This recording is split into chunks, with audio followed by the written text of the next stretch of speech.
In this video, I want to talk about 9 side hustle ideas for music producers in 2024. And no, we're not going to talk about the usual sell sample packs or send out loops type hustles. I divided this list into 3 different levels to help you get a better perspective on everything. At the first level, we have hustles that require no monetary investment and little to no skills. At level 2, we have hustles that still don't require any monetary investment but do require skills. And at level 3, we have hustles that do require a monetary investment but don't really require any skills. Remember, side hustles are about making money while learning. It's basically applied college. Imagine you're going to college, you're learning a skill, and you're immediately applying it in the real world, in the field, on the job. So the point is to learn and improve while getting paid. Okay, let's start with 4 side hustles that require no monetary investment and little to no skills. First up, we have event DJ. As a music producer, even a super beginner, you have a basic understanding of mood, music, and rhythm. You can put that knowledge to use. Now, I put this one under little to no skills because we're not talking about festival or club DJing. That does require a lot of skills. We're talking about events like office parties, weddings, baby showers, I don't know, things like that. Really, what they're looking for at these events is someone that's just slightly more interesting than just a phone with an aux cable and a Spotify playlist. You don't need to mix that much or do anything too advanced. Really, it's just about playing the right music at the appropriate time. I've done it a bunch, it's really easy. Now, how do you get started? How much do you charge at first? It's really simple, just find a few wedding planners around you in your area, call them up and ask to book a DJ. Say that you're the guy that wants to hire a DJ from them for your event. And then just let them tell you their rate. Call up 5 or 6, get an average, and figure out your own rate. Event DJing is pretty fun, really simple, and usually really well paid. What is that sound? What is that? Is that?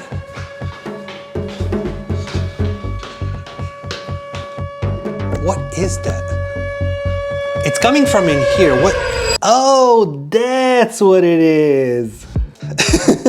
We have merch! You guys have been asking for it, and for the first time ever, we have merch. You can find it all on EdTalenti.com. We have a No Bad Beats series where we have the hat, the shirt, the mug, stickers. And then I also took some of my favorite sample packs that I put out over the years and I turned them into t-shirts. So now you can get a bundle with the sample pack so you get your packs immediately. And then you also get something in the mail, which is the t-shirt with the artwork. It looks great and it's always fun to get something in the mail from me. Anyway, EdTalenti.com, use the code LAUNCH10 to get 10% off your order. And for anyone that makes an order for the next 48 hours, I'm gonna send you a customized one-on-one private video message to just say thank you and just say hi. All right, EdTalenti.com, I'm super pumped about this. Let's get back to the video. Okay, next up we have live sound engineer. That means being one of those people at live venues that prepares the stage and the sound for the audience. Now, you might be wondering, why did you put this one under no skills? Let me explain. Okay, most live venues usually have a few people on staff for events. There's the main mixing engineer who sits behind the console. That requires a lot of skill. There's a stage mixing engineer that just makes sound for the people on stage, the people that are actually performing. That also requires a lot of skill. And then, this is where you come in. There's usually 1 or 2 people that are doing manual work. They're setting up microphones, they're connecting all the cables and running them to the console. They're setting up all the speakers and monitors, all of that manual labor stuff. You could be one of them. You could be one of these guys. I did this job myself for a while when I was in LA, and I learned a ton of stuff about gear,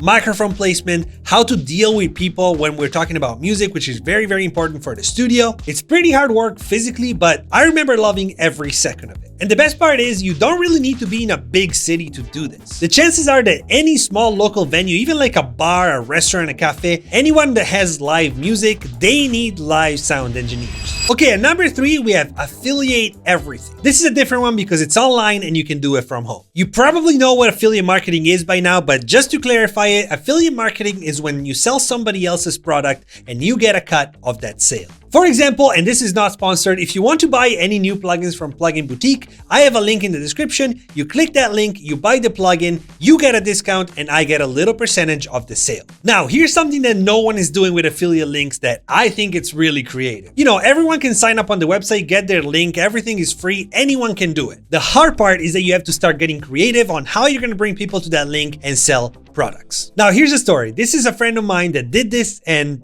it blew my mind. So a couple years ago, he decided to sign up for an affiliate link with a very popular MIDI keyboard company. I'm not gonna say which one. Now, this was his plan. He started calling up local schools, like literally elementary and middle schools, both public and private. He booked an appointment with the principal or whatever person is in charge of like purchasing stuff. And this was the pitch. He was gonna set up a music room for the kids. Literally a room with a bunch of MIDI controllers, one for each kid, and some like guitars, some like random instruments, a couple microphones, just like a basic but modern music room. And that's exactly how he pitched it. He was like, this is how people make music now. It's not like violins and trumpets. People make music with computers and MIDI keyboards. So he convinced the school to buy the gear from him through his affiliate link, so he made money with that. And then he convinced them to pay him a monthly recurring fee to maintain the studio rooms. Which, let's be honest, you don't need that much maintenance for a MIDI keyboard, like realistically. I thought this was genius and maybe you can do something like that. Oh, by the way, YouTube is telling me that 74.1% of you guys are not subscribed to the channel. Honestly, one of my biggest goals for 2024 is to get the channel to 500,000 subscribers. I think we can do it. We are not that far. So if you're enjoying the videos and you want to see more, make sure to subscribe to the channel, hit the notification bell. I really appreciate it. Okay, now let's move into the next category. Side hustles that require no monetary investment but do require some skills. First up, we have solving problems for more successful people. Now, this might sound a little vague. Let me explain it a little better. Very successful people have a lot on their plate. They're juggling multiple responsibilities, they're always trying to find ways to grow and improve their business, and they're always on the lookout for ways to optimize their time and resources. If you have any skills at all, this is a great starting point. I'm gonna tell you a personal story. When I was living in LA, it was probably 2015 at the time. I wasn't really making any money and I was just kind of surviving on odd jobs. I remember I used to spend multiple hours a day on Craigslist just looking for things that I could do. My only criteria is that they had to do with music somehow. Well, one day I saw an ad that said looking for intern assistant composer. I instantly wrote them an email and I got a call back for an interview. What I didn't realize at the time is that the person that I was applying to work for was actually a pretty big deal. It was like a big producer. He worked on movies, TV shows, all kinds of music production stuff. So after I went to the interview and I was waiting for a response, I asked myself, why does he need my help? I'm just some kid with basically no experience and he's like some big producer guy. And then I figured it out. Successful people need help with basic tasks. For example, if they're producers, they need help setting up the studio when an artist is coming over, like putting up the mic, putting up the music stand, whatever is needed, or even like responding to emails or running an errand. They don't have time to do that because they need to do the music. They need to do the main thing. And so they need help with literally everything else. Now, working for them as an intern doesn't always pay well. I was barely getting paid anything, but that job changed my life. Everything I know about production and even what it means to be a producer, I learned that from that job and I couldn't be more grateful. I was getting paid to learn and improve my skills, working the job that was like my dream job. That's a really good side hustle. So if you have any skills at all, even if you don't think that they're very good, you can definitely help somebody that's more successful than you. Okay, next up we have video editing. If you're a music producer in 2024, you should 100% know a little bit of video editing, at least a little bit. To be honest, if you're a producer, it's probably the single most important skill right below making music. And the reason why is because video is how we present things on the internet, including music. We're in the era of social medias, and whenever you make something that's not video, it needs video to be shown to the world. If you're a painter and you want to showcase your art, you need video. If you're a musician and you want to showcase your music, you need video. If you're a chef and you want to showcase your dishes, you need video. Whatever you do, you need video. And so everyone, including myself, needs an editor. Some people do it themselves, others hire somebody else. Here's the best way to get started. Download DaVinci Resolve, it's completely free, install it on your computer, and start editing things. Literally anything. Get your phone out, record some random videos of you in the studio, and just start putting them together, not so much to like post them, but just to kind of practice and get the basics down. Once you accumulated even a little bit of experience, start hitting up smaller creators and offer to edit for them. From that point on, just start getting better and better and better while you're getting paid. Even if it's not that much, you're still getting better and using those skills. Eventually, you realize that editing video is very similar to making music. There's a lot of similarities there. And once you're good at editing and making video, then you can also do it for your own stuff. That's literally how I built my entire career. So it's pretty good. Oh, and a little plus, video editing would also teach you a lot about attention management, storytelling, and pacing, which are really incredible skills to have, and they will totally help you with your music as well. In this video era, this is honestly a no-brainer. Ooh, okay, this is one of my favorites. Teach music production locally. Okay, I don't know if you knew this, but I was a professional full-time drum teacher before this whole YouTube thing picked up, and I can't even tell you how many kids came to me for drum lessons, and after a while, they wanted to learn how to make beats and kind of transition into music production. Like if you you go back to the 80s and 90s, everyone wanted to be a guitar player. That was sort of like the hero musician. In 2024, that's the beat maker. It's the producer. Every kid that's remotely interested in music wants to make beats. And the reality is that local music schools are really behind on this. They don't really even have teachers for it. You should absolutely fill that gap. Just reach out to local music schools and pitch them the idea of one-on-one lessons or even like group classes. You can work with both kids and adults, and the pay is usually really good. Plus, if you're working for a school, you don't actually have to find the students, so they do all that work. They just kind of give you work and you show up and do it, and it's fun and it's awesome and you get paid. Dude, I love teaching. Honestly, sometimes I really miss teaching. Okay, next up we have shoot music videos. Yes, I know it's another video one, but honestly, in this day and age, music and video are tightly connected. Not only because content is mostly video, even when it's about music, but also because they sort of share a lot of similarities in just the process and the way they are. Even a DAW and a video editing software, they're kind of similar. Okay, shooting music videos for small local artists can be a really great side hustle and a great way to connect with local talent. Having a network of artists and all the people connected to them is a great way to insert yourself in the local scene and eventually just get more work as a producer. Okay, let me give you some practical help if you're good at music production but you don't know anything about video editing. There's a ton of parallels between the two. Just try to think of it this way. Your beat structure, your arrangement is the storytelling. You build it in a way that it's smooth for the listener, that builds up and then drops and then builds up and then drops to keep your attention and just keep it fresh as time goes on. Your sound selection is your different shots. By picking different shots, getting creative, combining techniques with the camera, it's very similar to what you do when you're picking sounds to put them together.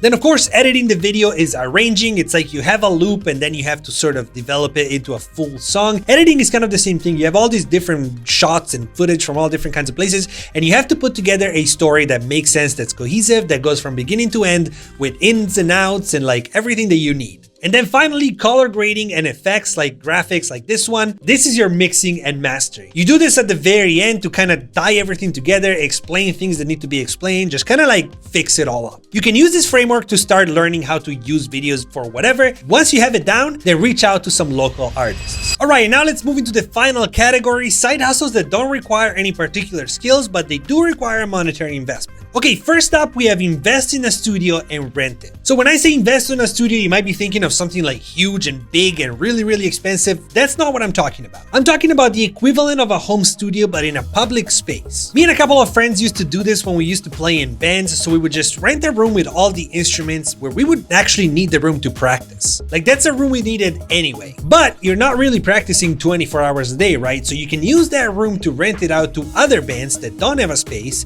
and charge them by the hour. If you add up all the costs and expenses and make sure to rent it to someone that's not gonna destroy it, you will definitely be able to at least pay off your rent for the place and have a studio for free. But honestly, if you do it right, you can also make quite a bit of money, at least a few $100 every week. Now, if you only have money for a space with like a studio desk, some monitors, MIDI controller, like a producer space, you will only be able to make so much because that stuff is cheap and any producer can just put that in their house. But if you're willing to invest just a little bit more and you can put some drums, some guitar amps, basically stuff for bands, now you can get all kinds of different people in there. You can get bands that want to rehearse, you can get bands that want to record, you can get producers with artists that want to record songs, you can even rent it out for videos like studio music videos. You can do all kinds of stuff with it and basically reach out to every musician in your area. It's a little bit complicated to set up, but once you have it running, it's really easy to maintain and you basically don't have to do anything, you just collect the money. Okay, next up we have organized local shows. This is a really underrated way to kind of insert yourself in the local scene and get to know everyone. When I was playing in my metal band Perceptionist in LA, we did this a few times like as a band and we got to know so many people. We got to know other bands, we got to know venue owners, we got to know live sound engineers, we got to know every single person in the scene. And on top of that, you are planning the show so you can put yourself on stage too. Maybe you're a producer, you want to throw like a DJ rapper show, you can be on stage as a DJ. Maybe you're in a band and you can put yourself on the band list and just play a show with bands that you like. Basically, if you're good at networking and you're good at talking to people, you can get anyone on board for a local show. You can do most of the work of planning everything, coordinating people, talking to the venue, telling them about it, setting up the night. Everything you need to do, you can build a flyer, you can help sell the tickets, promote it on social medias, you can do everything and the band just kind of has to show up. I like this one because it's actually easier to do in a small town than it is to do in like LA where there's a ton of competition. All right, thank you for watching the video.